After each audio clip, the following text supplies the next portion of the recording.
عبدالرحمن بن عوف واقعا شنیدنی است. وقتی که از مکه هجرت کرد، کل زندگیشو گذاشت هجرت کرد به یثرب مدینه.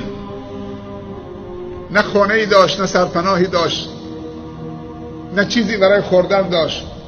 پیامبر عبدالرحمن معرفی کرد به یکی از انصار اهل مدینه، گفت این برادر توست، هر چی داری باش تقسیم کن.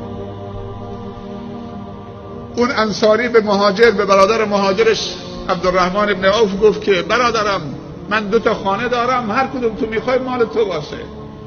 عبدالرحمن براش دعا کرد، بارک الله فی بیتک دلنی علی السوق، خدا برکت تو خونت بندازه، راه بازار نشونه من بده. گفت من 2 بستان دارم، 2 باغ دارم عبدالرحمن، هر کدوم تو میپسندی مال تو. گفت بارک الله فی بستانک دلنی علی السوق، خدا برکت در بستان تو، باغ تو بده، راه بازار نشونه من بده کجاست، من برم داد و ستد بکنم.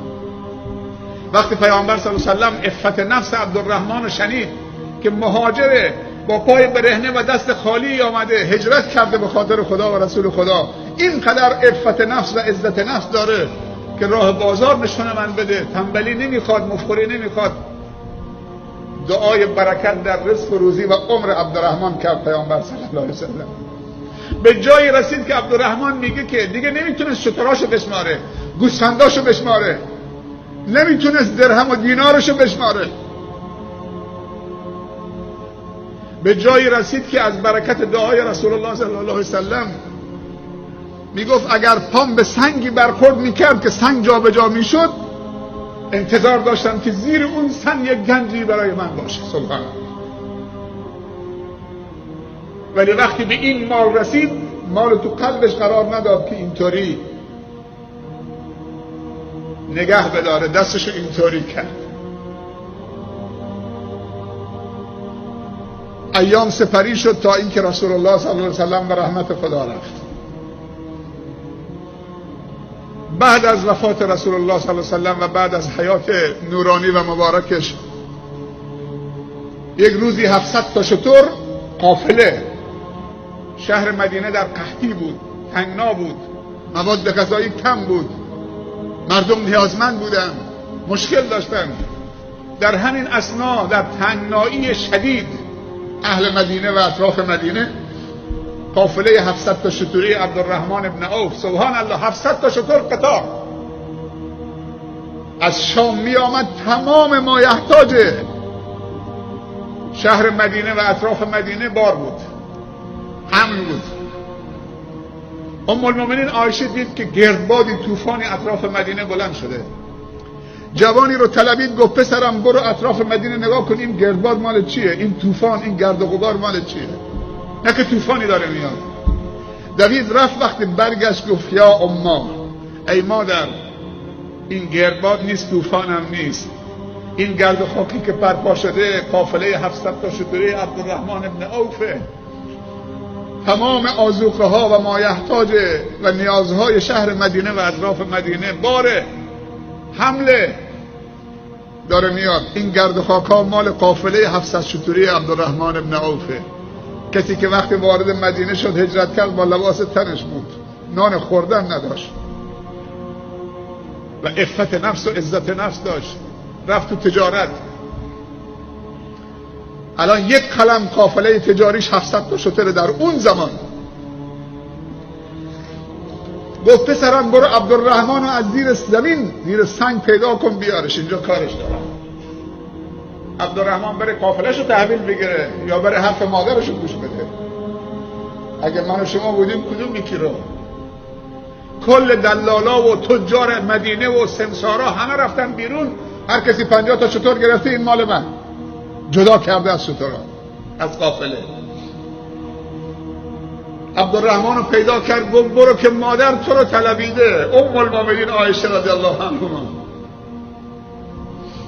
قافله رو 700 تا شتر رو تجار رو ول کرد، دوید رفت پیش ام المؤمنین عایشه، گفت لبیک یا امه، لبیک ای مادر. ام المؤمنینه، همسر گرامی رسول الله صلی الله علیه و سلم. گفت کاری داشتی مادرم؟ گفت بله عبدالرحمن، این قافله مال توست، این قافله‌ای که طوفان برپا کرده، سرش انداخت پایین، گفت مال خداست در دست منه، در اختیار من فعلا. مال خداست دست منه. گفت عبدالرحمن زمانی که رسول الله صلی الله علیه و سلم در حیات بود چیزی درباره تو فرمودن، من تو حافظم هنوز هست، مثل که الان نقش بسته، مثل این که یک سرباز معمولی جلو ارشدش ایستاده، سیخ آماده باش. گفت چی درباره من شنیدید از رسول الله صلی الله علیه و سلم؟ گفت بگو مادر که طاقتم سر آمد.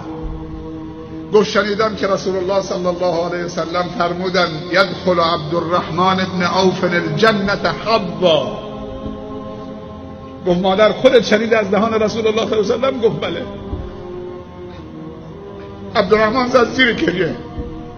گفت شنیدم که رسول الله صلی الله علیه و سلم فرمودن عبدالرحمن ابن عوف روز قیامت، روز محشر، وارد بهشت میشه در حالی که 4 دست و پاست، سینه خیز داره میره، مثل نوزادی یا بچه های کوچیکی که یه چند ماه که ازشون گذشت چطوری با 2 تا دستشون، 2 تا زانوشون و پاشون، سر پاشون سینه خیز راه میرن. عبدالرحمن گریه کرد. گفت مادر خودت شنیدی؟ گفت بله شنیدم. یدخل عبدالرحمن ابن عوف الجنة حبا. گفت مادر تو همینجا 20 من برمیگردم. مثل دیوانه ها میروید به طرف قافله بیرون از مدینه و همینجور که میروید فریاد میزد. عبدالرحمن باید دوان دوان رو پاهاش بدوه وارد بهشت بشه، نه سینه خیز. و من اجازه نمیدم که این قافله 700 تا شتری مانع دویدن من به سوی بهشت باشه. رفت که تجار همه زمام شترها رو گرفتن، مال من. گفتن عبدالرحمن کجایید؟ کجا رفته بودید؟ 1 تومن، 1 درهم، 10 درهم سود برای تو، مال ما باشه. گفت بیشتر به من دادن. گفتن 1 درهم، 20 درهم، 1 درهم، 30 درهم، 1 درهم، 50 درهم. گفتن بیشتر به من سود دادن و ربح دادن. به جای رسیدن تا 1 درهم به 200 درهم. و عبدالرحمن میگفت بیشتر به من سود دادن. تجار تعجب کردن، در مدینه تاجر غیر از ما نیست. انصافا چیز خوبیه ای عبدالرحمن. 1 درهم، 200 درهم، کدوم تاجری به تو سود داده؟ گفت اگر بیشتر میدی مال شما، اگر نمیدی بیشتر به من دادن. گفتن حد ما دیگه همینه، 1 درهم، 200 درهم.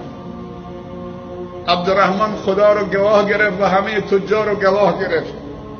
گفت همه گواه باشید که من با الله معامله کردم و تجارت کردم. 1 تومن 700 تومن والله یضاعف لمن یشاء. کل 700 تا شتر رو همونجا گذاشت و در یک مهرجان بزرگی و عید بزرگی و جشن بزرگی کل 700 تا شتر چه بین فقرا و نیازمندان و اهل مدینه تقسیم کرد. زمام شترش هم به خانه نبرد و میگفت من میخوام دوان دوان وارد بهشت بشم. مثل الذين ينفقون اموالهم في سبيل الله كمثل حبة انبتت 7 سنابل في كل سنبلة 100 حبة والله يضاعف لمن يشاء.